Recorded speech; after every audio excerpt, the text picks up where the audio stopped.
Hello. Hello. And welcome to the first episode of The Silent Why in 2024. Woohoo! Yeah, we're back. And we've got something to share, well, a few things to share that we're really pleased about. And also something else to share that's a little bit depressing. Well, if that hasn't sucked you in, what will? If you're new to us, then an extra big welcome. We're a podcast that chats about loss and grief and all kinds of it, not just bereavement. And we've got a special focus on hope. Is it possible to find hope in every kind of grief? Well, we're trying to find out, and we're limiting it to just 101 different types. Aside from that, in this conversation, we're going unscripted again. Not that we script our conversations anyway, but this is an unscripted. We haven't processed any of this beforehand, so who knows what's going to happen. We're going to talk about our Christmas, our New Year, what they were like for us this year, and also talking about a few other little aspects, one of which is really big for us, big in the Sands household, and also a book that is being published around the world this month that we're also very excited about as well. Yes, in fact, the most exciting thing was launched yesterday on social media. So some of you might have already seen that, but if you haven't, pop on over and take a look at that. Already gone viral in our house. In our house. Between our two devices. Everybody's seen it. But we're going to kick off the conversation by just talking a little bit about what our Christmas and New Year was like. Because we did an episode before Christmas, which is our yearly check-in to see how we were feeling and what kind of place we were in. And we thought we were actually in quite a good place this year with Christmas compared to previous years. But it's safe to say our New Year wasn't as great. Mm-hmm. And we haven't actually processed that or even talked about it because we haven't had time really. So we thought, why not do that now? In the safety of our own home, we can record it and then just let all of you guys listen to it. So welcome. Let me correct you on something. We have had time. We just haven't made time. Well, you've been at work most of the day and asleep the rest of the day. So I would say we haven't had time. I'm not a beaver. Yeah, true. So let's talk about it now. I've actually, as often is the way, I've actually talked about this with others, but probably not with yourself. As you process and think around feelings and thoughts and verbalise things, maybe for the first time with colleagues, maybe with friends. So I've started talking about New Year with others, but yeah, we've not really talked about it. No, in fact, I am one of our podcast listeners turned friend, Laurie. I was chatting to her today on Marco Polo, and she said to me, "How was your New Year?" Because she knew it hadn't been amazing. And I said, well, you know what? I haven't actually processed it with Chris yet, but we're going to do it tonight on a podcast episode so you can listen in for yourself. What could go wrong? To see what the conclusion is. So how good was New Year? I'm going to set you up here with a question like we don't like being asked. How good was New Year's Eve for you? What, like on a scale? No, you're supposed to say, why are you assuming it was good? Oh, okay. I really did not know that was fine. the... We're not connecting, are we? Let's press stop and record another night. No, we're going to power through. Okay. Right. Well, we could start with Christmas. Yeah. Because okay. Because that lends itself to New Year quite nicely, doesn't it? Christmas. So we recorded the episode. Christmas was really lovely this year. I really enjoyed Christmas. Good. You got me into, going full Christmas from the start of December, which is a little bit earlier maybe than I would tend to go. I don't know, maybe trying to be countercultural. I don't want to go with the shops telling me that everything has to be festive. If you went with the shops, you'd start in September. True. But we did, so decorations went up, Christmas lights went up. We started looking festive, feeling festive from the start of December, around the 1st or 2nd of December. Ate my first mince pie a week after that, maybe, which is something normally a couple of weeks before I'd leave it. So we started the build-up and we're quite intentional. We were quite focused on what we were going to do. There was a nice lot of build-up. There was no stress because we'd planned our Christmas shopping, Christmas presents. So there was no stress, was there, in it? It was just pleasant. I think the build-up was pleasant. There was lots that we were talking about, lots that we were looking forward to at home, with family, with church activity. So yeah, for me, Christmas went really well. Yeah, I would say that is 2 or 3 years worth of practicing and being very intentional about what we were doing. None of that was just, we had a great Christmas. Yeah. It was something that we had focused on. What do we really enjoy? Like I did in one of my blog posts, like pick the things that you enjoy. And I have done. I've picked the lights, I've picked the festivities, the nice food, and just really played into that and enjoyed the things we can enjoy. We can enjoy nice evenings with nice food, watching good Christmas TV. That's just something we're really like, you know what, we're going to embrace that. We can do it, let's do it. And we enjoyed that. So yeah, I think it was really good. We saw both sets of parents this year, which is quite rare for us because normally we're either away doing something different, or it could be the two of us, or we might see one set of family, and because they're sort of separate ends of the country a little bit, it might be one or the other. But this year we saw your parents on Christmas Day, and we saw my parents who came to visit afterwards. So that was nice to see the full spectrum of rents. Rents? Oh, wow. Is that something the kids say? I think it might be. Okay. I also think I can't get away with it. No, you can't. It didn't work. It was the pause before you even said it. I know. Where you were like, I knew I wasn't going to land it. Okay. So yeah, so that was good. So we saw some family, but it wasn't like we had big family, with lots of other people and kids and stuff. So we didn't have to navigate those sort of dynamics. So it was all adult, which was nice. It probably helps to know as well that we are planners. We're very organised. We love admin, both of us. So we like to plan stuff. So a lot of our Christmas stuff was planned in advance. So we knew what was going to be happening on this day, on that day. We knew times of coming in, going out. We would plan some activities. We spoke in the Christmas episode, certainly for me, and then you agreed with it, on realising how much I wrongly rely on external things to affect my mood, to affect my feelings. Rather than finding comfort from within or peace, I tend to look externally. We'll come back to this because that's probably there's bits of this in the New Year stuff. But at Christmas, I think I was quite conscious of just actually working on that, and that was quite helpful. So my mood wasn't dictated by football results or what presents did I get that I really loved or didn't like. My mood wasn't affected by that. I was actually just really enjoying some of the moments with you, which is the two of us, some of the really nice conversations we had with rents. Sure. It was just enjoying those moments and finding that from within rather than my mood being dictated by other stuff. It went horribly wrong for New Year, but we'll come back to that. It was lovely. It was nice. Yeah. Thank you, because a lot of that work on that has come from you. I think you sort of gently coaxing me and leading me to think about stuff, which is really helpful. So I'm very thankful that you guide me in that way. And thank you for earning money so that we can pay for it all. Yes. Well, for now, we'll come back to this. It's all going to change in the new year. Oh no, the pressure. No, overall, I think Christmas was good. Success. Yes. 2023 Christmas. Ching, success. But it's not something like, I found a recipe, so every year I want to do exactly that, because that would not work. So it's recognising this was good for this year, but I'm not going to repeat it identically next year because I'm under no illusion that will necessarily work another year. It does depend where you are, what you've been through, what sort of triggers you might have had along the way leading up to the season, all that kind of stuff. I agree with that. But I do think there are ingredients that we put into place this year which have been quite healthy and quite good that we'll use again next year in a different recipe. Mindsets, conversations we had, it was a measured build-up, it was a measured approach with everything from shopping to the stuff that we were doing ourselves, from, playing games, just playing board games, the two of us. We did that quite a lot on our own in the build-up to Christmas. Little things like that. So they were the sort of ingredients, I think, that if we adopt similar mentalities, whatever the actual plans are, then that'll be a good thing. Yeah, I think on the whole we navigated it well. We were very intentional about it. Possibly focused so much on Christmas and getting that right that's where we may have fallen down. But I think we had family. So my parents stayed until Thursday after Christmas. Yeah. So we had sort of things happening and people around until that point. And then Friday was where we started to just lose something. I'm not sure what it was. Yeah, I'd agree with that. So Christmas, New Year, always a week apart. I had the week off work, so we were both between the two, so we were both around together. Sometimes I think, and in chatting to colleagues as well in the last few days, they've recognised that actually coming back to work for a few days between the two can be quite nice because it just sort of separates the two rather than just merging them Christmas into New Year.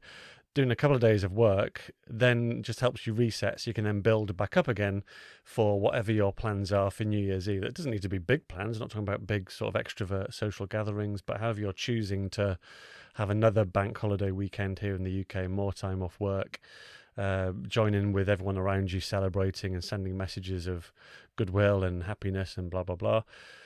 Yeah, it just helps having that. And we didn't have that, so I had the time off. So when your parents had left us on the Thursday, we then had the rest of Thursday and then Friday, Saturday, Sunday before I went back to work on the Monday on New Year's Day. Yeah, and I think a lot of people have a week off between Christmas and New Year, depending on which industry you work in, because for some people, they're in businesses that just shut for that time anyway. For others, they have to take annual leave, and for others, it's really busy and you can't.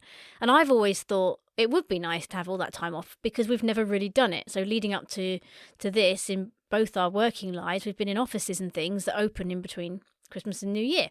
So if you want it off, you have to book it for annual leave. And for us, it was never really a priority. We always used to put that annual leave more towards the summer and, times when the weather's nicer. So this year, when you had the whole week off, that was quite rare because normally you'd have gone back for at least a day or two, sometimes 3 days in between.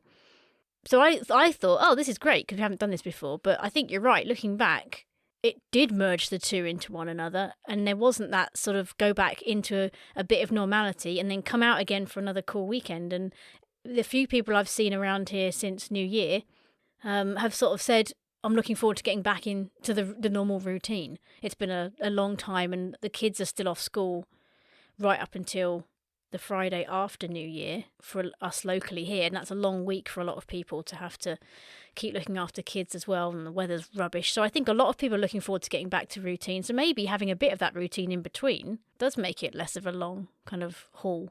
You mentioned the weather. That's been a big factor for a lot of people in the UK. I think that the weather has just been unusually mild temperature and very grey, dark, very heavy clouds, lots of rain. We've got lots of localised flooding. It's just lots and lots of rain. Really and winds. windy. We've had really high winds as well, like 40, 50 mile an hour winds. So it's been lights on indoors, parents talking about kids not going out at all and just sitting and playing on the computer. So, it's not just us, but the weather's not helped at all in just making us feel a bit of cheer. Okay, summarise your New Year or your feelings around New Year. Yeah, I mean, for me, I think it's different things. It depends which bit you mean. I think you've got the actual New Year's Eve, which for some people is a big party celebration marker. You've got like the New Year's Day, which is technically a bank holiday, but this year you were working, so it was a normal Monday for us, really.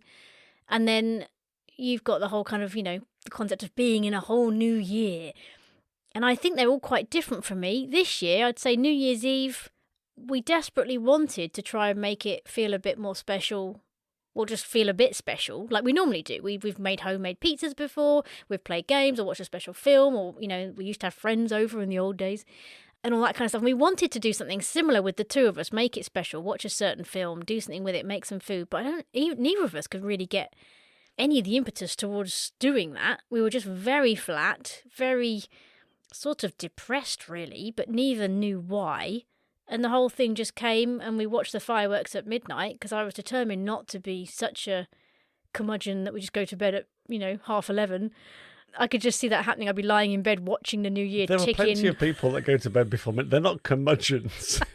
I think for me and you, being the two of us who normally go to bed about 11, half 11 anyway, it would be particularly weird and negative for us to go to bed at half 11 and not see the New Year in. Yeah, we're quite late birds. Yeah, and you do enjoy, you love the firework displays on TV. You love watching that. I do like seeing, and I've always enjoyed, I think if you go back and listen to the podcasts on how we felt about Christmas previously, I've actually said I prefer New Year because there's something about it that takes away all of the family pressure and the dynamics of Christmas that can be so kind of upsetting, especially for childless people. New Year to me felt like something we could celebrate. And we're up late, we can do that. People can't do that with kids so easily. It feels like this is our celebration. So I normally really like New Year. And I like being intentional about it, asking each other questions. What do you want for this year? How was last year? What was your best experience? I love all that, exploring things. And I had that in the back of my head for this year. But when we got to it, it was just like, no, I don't know what's going on. I don't want to. I'm very flat with the whole thing. I don't know why, because there's some good things ahead in this year. I'm quite hopeful for 2024. But are you okay with not knowing why? Because my brain, my character, I want to know why so I can put it right next time. But you're okay with not knowing why? Well, we're only 72 hours out of New Year's Eve or whatever it is when we're recording this, obviously. So, yeah, I'm okay with not knowing why. I'll keep reflecting on it. It might take me weeks, months, but it's not something I'll just give up on. I will look back on it and think, what was it about that? I mean, some people have said that, you put so much effort into Christmas and doing that intentionally. Maybe it's just you get to the next bit and you're all done. You've done all you can for that bit and you haven't got much left for New Year. But I wish I'd have known that because then I would have just been like, I have trouble abandoning what I wanted to do. Like having that intentional time to talk and stuff. I have trouble letting go of that and just being like, fine, because I don't want it to be the case. What I probably should have done is said to us, look, nothing's going to happen. Let's just pig out. We'll watch the fireworks. Don't need to be intentional about this one. I think when you say putting effort into Christmas, there's so much more to that, isn't there, than just the obvious. Like, I assume when I hear people saying putting effort into Christmas, that it's all about the activity, the work. It's the build-up, the cooking, the shopping. No, I mean, this is mental. more, emotional, mental effort and preparation and organising things, getting things right, getting the balance right with the two of us. And we love being married. We've got an absolutely brilliant marriage.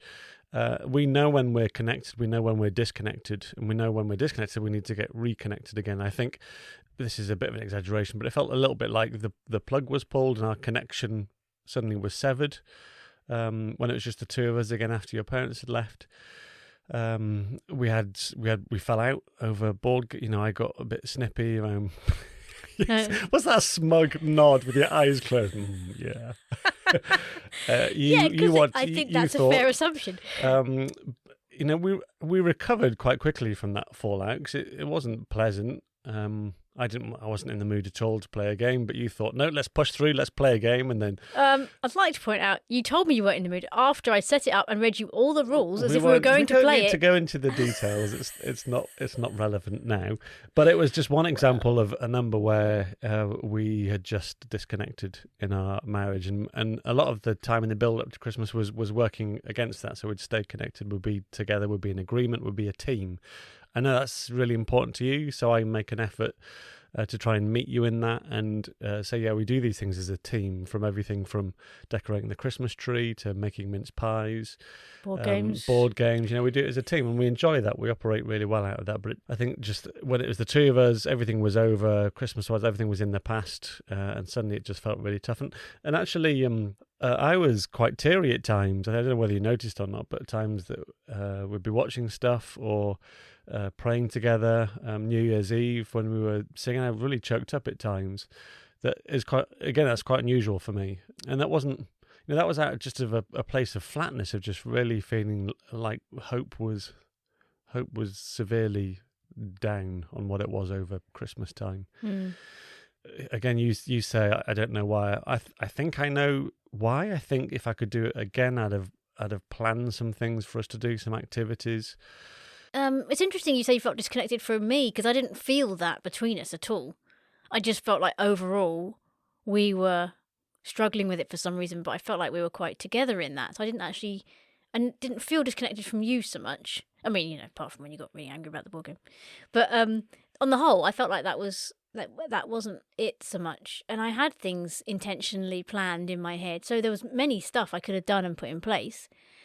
I just couldn't have done any of it, to be honest. I had those things. We had games we could have played. I had stuff we could have talked through, or questionnaires we could have done, or stuff we could have watched, and none of it felt right. So yeah, even if you'd have planned stuff, I'd honestly believe it would have gone out the window, because we just weren't in the place to do anything. So you can't force it. You just have to let that be. And then in that place, for me, what tends to come out then is the unhealthy side of whatever it is in me that I noticed a number of times, that there's go-to things where I find comfort. A little bit like some might, extremes like alcohol or whatever, you try, coping mechanisms. So when I feel that flatness, I want to put it right. And I'm trying to find that external stuff to put it right. And so two main things, one was food. So I'd eat more stuff, eat more lovely food, which was quite easy to do because we had a fridge full of stuff after Christmas, which was lovely. So you could pick up bits of cheese straws, anything involving cheese basically, or chocolate. So much cheese. So that'd be nice. And then the other thing, which I was actually chatting today to my mum and dad briefly about on the phone, just recognising in myself like a real strong, deep desire to spend money to buy stuff, to treat myself to stuff, to buy things that would make me feel better. And it's like, I check myself and be like, what are you doing, man? It's ridiculous. It's like, you don't need to do this.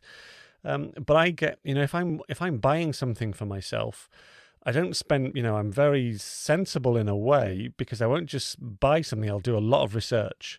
So let's say I buy a pair of shoes, rather than just buying a pair of shoes, I will start looking around. I'll visit several different websites. I'll consider online. I'll look at different options. I'll identify the sort of shoe I want. I'll then do more research right until I find a particular type of shoe that I want. Then I'll start looking at where I can find that shoe. different sellers online in shops. Where's the best price? Once I found the best price, can I get the price even better? I'll find discount codes. I'll research stuff. All of this takes time. And when I'm not actually on the phone or on a device researching it, I'll be thinking about it. I'll be thinking about, I want to get back to that. There's a little chemical something in my brain that is released, just like a feel-good hormone, when I know I'm doing some research to buy something. And ultimately, you buy it, feel good, it's going to be delivered in the post in 3 or 4 days. Great, really happy about that. And then, a couple of hours later, it's like, what next? Because that feeling obviously doesn't last. It's, clearly not a healthy thing. But I recognized that in myself, and I kept rebuking myself, really, because I was like, what are you doing, you idiot? You don't need this stuff. And then I'd be back to, I feel bad, I need to feel good, so I'm going to do it. Is this making sense? Yeah, no, it does, because it's bigger hits of endorphins like we get with phones. They say that we scroll through phones because we're looking for those tiny hits of, I think endorphins is the right word, but those little moments of happiness. And you get them, don't you? I scroll down my Instagram feed and there's a raccoon in the snow. And I'm happy for 10 seconds while I watch it. And then I scroll on a bit more and there's a donkey rolling around in sand. And then you send me the raccoon in the snow. Of course. And then for the next 3 days, all I get on my social media is videos of raccoons doing other stuff because the algorithm's been telling me that's what I want. It's like, no, that's what Claire wants me to want. It's not what I want. You're not the only person getting raccoons on the Instagram feed because of me, and I am proud of it. Right, you hold to that. I've got a new fascination with raccoons, not having them in this country at all. I can't work out if we're looking at pest or pet, and it fascinates me. What a new game. Yeah. Pest or pet. Pest or pet. Yeah, so in summary, I really recognised in the flatness of New Year how much sort of worldly material stuff bubbled up as I tried to find feel-good, little hits of feel-good stuff externally rather than being able to find the internal reasons why. I don't even mean, I'm not looking for internal reasons, the internal equivalent, but it's actually maybe just recognising it's okay to feel flat. It's okay to feel blue. It's okay for it to last more than 1 day. Just sit in it. Just sit down, and my head doesn't allow me to do that. It just tries to find fixes and cures, and whether that's external or not. So look for internal cures, and then get angry with yourself if you can't find it. So it's just a spiral, really. Yeah, and it's an interesting thing because I do believe that at the heart of what we're feeling, in some way, it's connected to our childlessness and the loss of things we would have liked to have had and grief in some way. And yet it's not an overt, obvious grief. It's not like anything triggered us specifically. It's not like we were thinking about it. It's not like this year was the first year we were really coming to terms with it. But yeah, I feel there is something there. Oh, it's definitely there. But I don't know what. I would say, and we've spoken about this before on the podcast, that all of this, there's no distraction from any of this. All these feelings a parent might have, or in their own way, but they can be distracted from it for 3 or 4 hours until bedtime because they've got kids to feed, kids to play with, entertain, all that sort of stuff. Whereas for us, there's no distraction. It's just the two of us in our house. So unless we put the TV on or watch a film, it's just there. So there isn't a distraction for it. So that's a major way, I think, that not having, as an adult, as mid-40s, not having any sort of distraction. We used to have a dog. That would be a distraction. We used to take the dog out for walks 3-4 times a day. That would force us out of the house. That would be a distraction. But at the moment, the last number of years, it's just been the two of us. Yeah. And like we were talking about not long ago, actually, when you say things like, we've got a great marriage, people could hear that very flippantly as some sort of brag that, we have to have something good because we haven't got children and we've got a good marriage. But actually, that is a lot of work and effort. And when it is intense and it's just the two of you, it's almost more work and effort to keep it good because, again, there is that distraction. I know some people find that when their kids leave home, the marriage has trouble because there've been so many distractions leading up to that point. And then when it's just the two of them, it's so intense. It's like, oh my word, what do we have in common? We have to almost learn how to reconnect again. And whereas we won't have that specifically, we have got that ongoing, constant, nothing in the way of our relationship to have to keep working on. And we've spent a lot of time and effort on learning how to do that, and marriage courses and learning about each other. And, it takes so much time and effort to have a marriage that's good and a good friendship and have it as intense as it is when there's just two of you.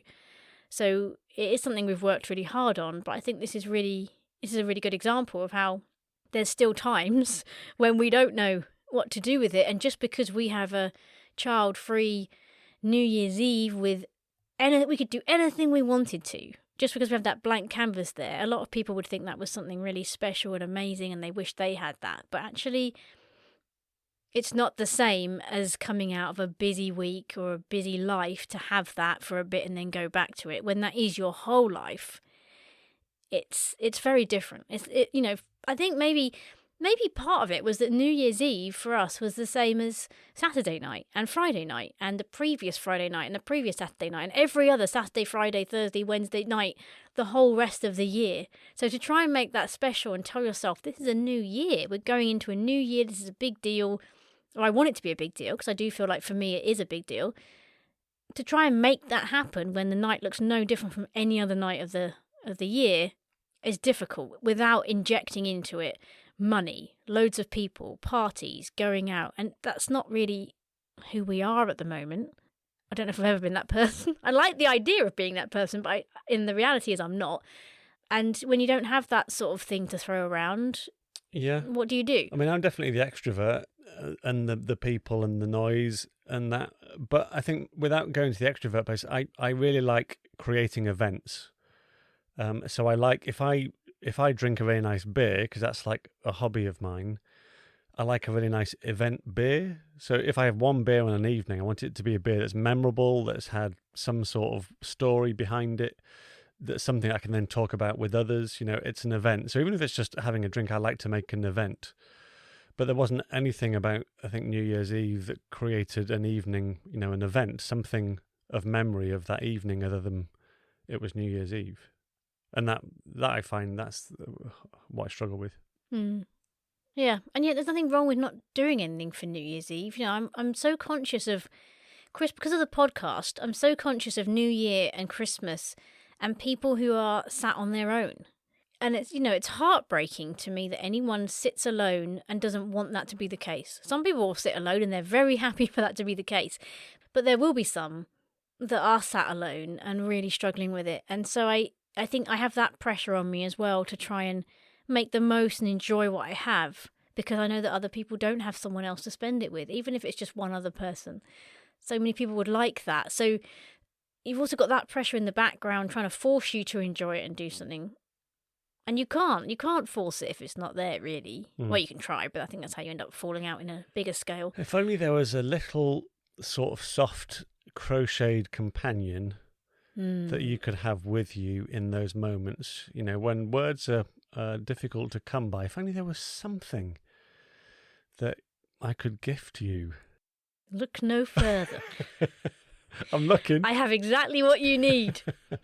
Brilliant. Where? I forgot to bring one up with me. Oh, no. I was going to do the beanie bottom noise. Yeah, let's talk about this, which is full of wonderful things that we're happy about, we're excited about, that is really encouraging. Ooh. Wait. Sounds like a beanie bottom. That's what the bottom of a Herman sounds like. A Herman. A Herman. So you've launched it?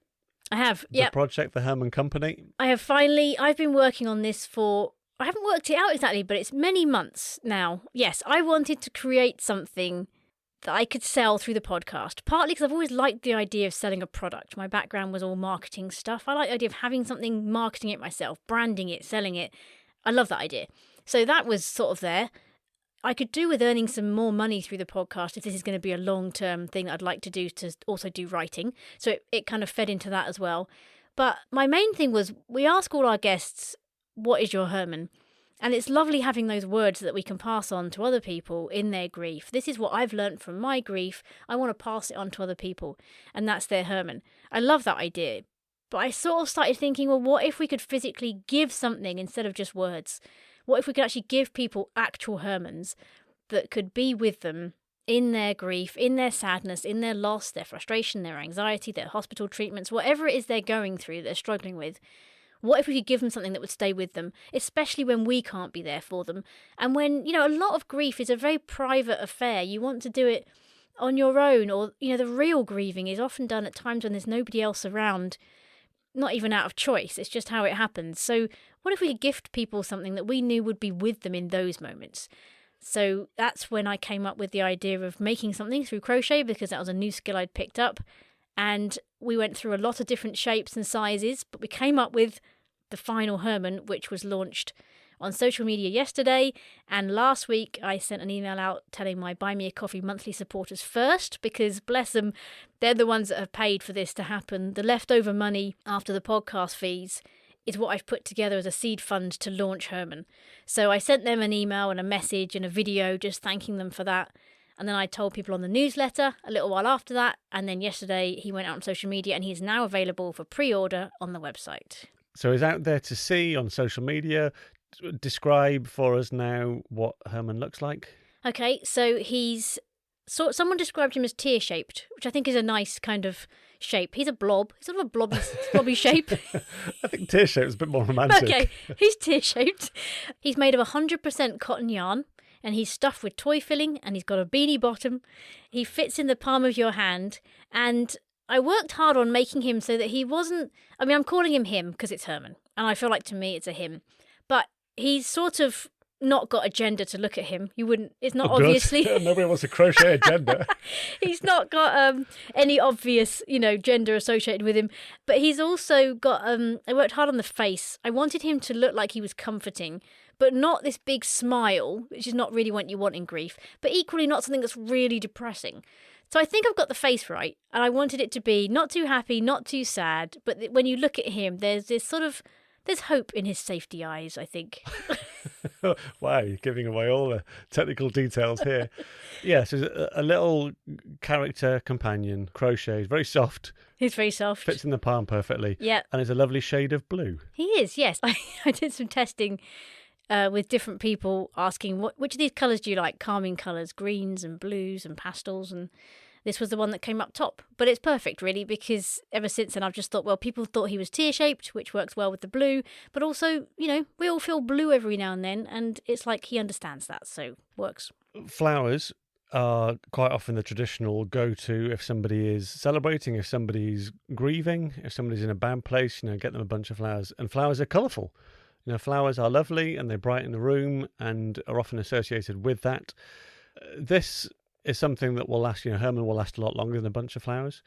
And Herman will join you in your, whatever the season is that you're in. He will sit with you in your season. He's here to sit with you in whatever you're going through so that you're not alone. And that is the main key message of Herman, that you're not alone. So I can't be with you right now, but I can gift you Herman who can be with you. Or if you're feeling a bit lonely yourself and you want some company, you can buy a Herman for yourself and he can be there with you. And it comes with a nice little card. So whereas when you send flowers, you have to write the words that you want to send to that person, and that can be really difficult at times. So what I wanted to do is take some of that away from people. So there's a card in there which you can see on the website, which basically says, sometimes it's hard to find the right words, but that's why Herman's here. And also on the back, it gives you the history of Herman. So for people who have no idea what a Herman is, if you're gifting it to somebody, it says that it started from the 1800s with the Amish, works right down to the Silent Why podcast and why we use it as a question.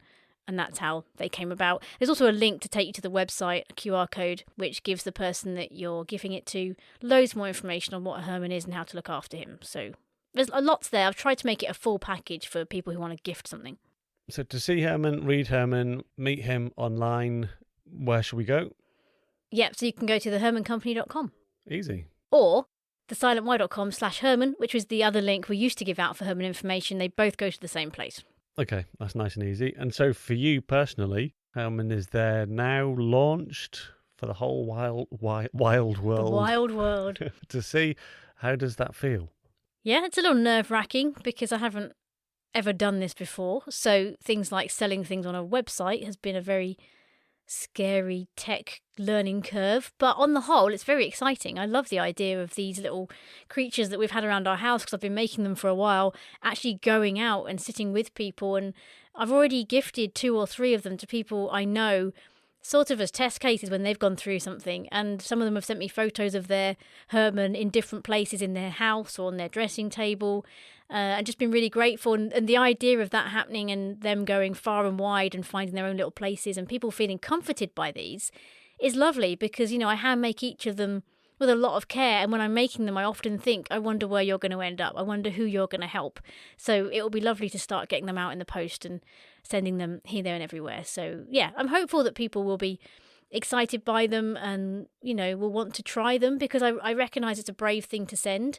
They're not the cheapest things, but they are level with the price of a bunch of flowers online. And like you said, they last a lot longer. So I'm hopeful that will be something that people will understand. Handmade things are always a lot more expensive because of the cost involved and the time and the transaction fees and all these things that are hidden away. So it doesn't make a lot of profit, but what I am doing is giving a percentage of every sale of every Herman to a charity. And there's going to be more on that coming later. I'll do a special thing on which charity I'm doing and why. So it's really lovely. It's huge, really. We shouldn't downplay it. It's something you've been developing now, an idea, through to creation, through to launch for 6-8 months. Yeah, probably at least. Trying out different things, designing different things, working on all the branding, the packaging, on top of the writing that you're doing, the podcast stuff. So this is mega. And ultimately, your heart, you've touched on it, but your heart is not just to sell something for money. It's to actually produce something that is going to be a companion, that's going to be something that will add value, will add meaning into situations that are difficult to speak into, difficult to feed into. This will be a gift that can be given, all being well, that will be received with, such a depth of gratitude and just understanding, empathy, sympathy, whatever you sort of want. This will be really special. So well done. Thank you. I'm really keen to try and be more confident about it, because like I said to you earlier this week, I was like, my brain sees all the stuff that needs doing and all the things that could go wrong, and you're trying to, not in a negative way, I'm trying to mitigate against that to make sure it goes well and that people get what they're after and what they want. And when you see all that and your brain works that way, it's very hard to just celebrate it and just make it into a big thing. And I follow people who celebrate much smaller things in a very big way. It's like, oh, there's amazing things coming, it's amazing, and if you spend this much money on it, this will happen, I'll give you a free this and that, and this is going to change your life, this course is going to change your world, this will change how you think. And I'm just not that kind of person, so I find it very difficult. Even typing in big news feels like a big deal to me on social media, because my brain says, what if it isn't big news for many people? So I'm trying to get over that. And be you would not be good in sales. A bit more. I would be rubbish at sales. Yes. I've always known that. But I'm very hopeful for it. And I've got so many ideas, and other people have given me so many ideas off the back of this that I've had to really just boil it down to get him in his simple form out there and get people knowing about him and just finding out what he is, and then I can develop other things off the back of it. But there's a lot more I could do from this, so it is very exciting, and there's a lot of things that I hope will follow this year off the back of Herman. And I love as well, just to end this, I love the name of the company. The Herman Company. The sort of, the thinking around that, because that works in a sentence, doesn't it? There's a lovely way of speaking about the Herman Company. Yeah, because I'm hoping everyone will benefit from the company of a Herman. Yeah. So it works both ways. It's the Herman Company, but it's also about the company of a Herman, because he's a great companion. So it's really got lots of nice meanings to it, which is nice. Yeah. But it's not the only exciting thing we've got happening this year, because the other thing, as you mentioned at the start, is that there's a book coming out, Sheridan Voisey's new book, and Sheridan was a guest on the podcast at the beginning of last year. I can't believe it's been a year. He was the one of the new year last year, because he was talking about loss of dreams. And he's a man that has written a lot about his journey with childlessness. And he's working on a lot of new things. But one of the things he's brought out this year, which comes out this month, is a book called Praying Through Infertility. And it's a 90-day devotional with up to 37 different contributors that have each written a devotional for every day for working through infertility. So it's a great present for people that that might be going through it. It's great as a resource for yourself if you're going through it. It's something I wish we had when we went through it, because he's very carefully chosen the contributors from all different places for infertility. So some people like us are now childless, but other people have gone through other routes, having children in different ways. So it's got a whole big realm of different possibilities, but all of the contributors have been through infertility and know what that feels like, and they're coming at it from a different angle with their own personal contributions. And Sheridan asked us if we would contribute, which we said yes. And you've got 2 out of the 90. I've got 3. There's another one of our podcast guests, Laurie Alcorn. She's also written devotionals for it. So there's a few names in there that you might recognise. But it's a great book, and if you pre-order it now, you get 5 different bonuses that come with it, which are only going to be there for the pre-order. So well worth ordering. And the book comes out on January the 30th for most of the world, but it's February the 15th in the UK. So yeah, if you pre-order now, you get these bonuses with it, which is like a couples discussion guide. You get some sample chapters to read. You get some affirmation cards. You get 9 ways to support a friend going through infertility and to help those around you. And you get a sample of Sheridan's book, Resurrection Year, which is an amazing book for people just about starting again and the journey that him and his wife went on with childlessness and having this resurrection year that helped them kind of contemplate their future, really. So that's very exciting because it's my first published work. Finally, traditionally after published years writing. and years of trying, you are now a published writer. I am, yes. Not author, that's the name on the cover, but one day I'm aiming for that. But yeah, it's a good step. And annoyingly, you are also one. How does that feel? Never even had that goal. I'm also a published writer. I've never had that goal. And at the same time as you, we are both now published writers. Flipping to, I start a podcast, you become a podcaster. I write something, you write something. Yeah, we're together in everything. I'm on your coattails, basically. Yeah, not with crocheting yet. No. But you have said that should I get overloaded with Herman crocheting, you would be willing to learn. I would be. Yeah, I can't say whether there'll be success at the end of that, but I'd be willing to try. Yeah, we'll see how it goes. Back to the book. Yeah, Praying Through Infertility, there's not many books like it, so it's quite simple to search for it online. You'll find it, Praying Through Infertility book. Yeah, I've got the website link on my link in all my bios on social media, and I'll put it in the podcast show notes as well, and also the same with Herman. I'll put the link in there. But yeah, he's available for pre-order now, and he goes on sale directly from next Monday. That just gives me a week to just get to grips with the website and stuff and see how many pre-orders come in. But yeah, thehermancompany.com, you can find all the details about him there. We absolutely adore the feedback that you get, the messages, the comments, the encouragement that you get from supporters, which just means so much. You've collected a number of comments, haven't you, to make them available on the website? Yes, I've added testimonials. I've contacted everyone that's given us some lovely words and said, can I put these on the website, please? And they've all pretty much come back, bless them, and said, yes, of course. So yeah, on the homepage now, I've got some lovely words. So I wanted to share them with you so it wasn't just us that were enjoying them. So yeah, you can check those out. Always keen to add to that. So if you've got thoughts on the Praying Through Infertility book, or of course the Herman, which is the big thing for Claire personally, then we'd love to hear your comments, your feedback. So yeah, keep it coming. We're really grateful. Well, I think we've just about wrapped up Christmas and New Year. For this year. Well, on next year. So thanks for joining us on this journey. We're really, really pleased that you're here. Couldn't do it without you. If you want to find out more about Claire and myself and our story, our experience with infertility and childlessness, then look at the website, thesilentwhy.com. Listen to episode 3 of the podcast, which is called Loss of Fertility. That was us talking to each other just like this in fact, we did 2 episodes, didn't we, about our story. Of course, if you want to pre-order or buy or even see a Herman, then visit thehermancompany.com. And as always, you can support my work through buymeacoffee.com/thesilentwhy. I'm very grateful for any donations. They can be one-off fancy teas that you buy me for £3, or you can support me from £3 a month up to some other amount. Or now you could buy a Herman, because that also supports me just as much. So all of that is very gratefully received. It is. In fact, every time, even one fancy tea that someone buys you, I hear about it. There's glee in the house, glee over tea. Always glee over tea. And I'll enjoy it with some marzipan. And I'll be sharing more about Herman's over the next week, including which charity I'm supporting with every sale, but also where you can get one. But to find out firsthand, just join my newsletter list, where I can give you information straight away and all our updates. And that's thesilentwhy.com/newsletter.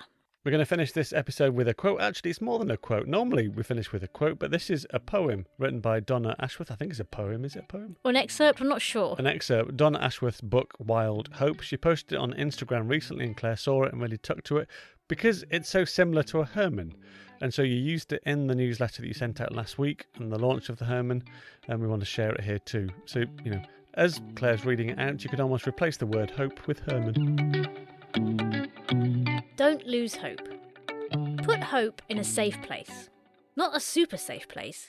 The place we cleverly stash things in, never to be seen again. Just a safe, everyday place. Like beside your car keys. Put hope beside your car keys. And each time you leave the house, you'll see hope glistening there, and you won't forget to take it with you. And if you're careful with hope, you'll never lose it again.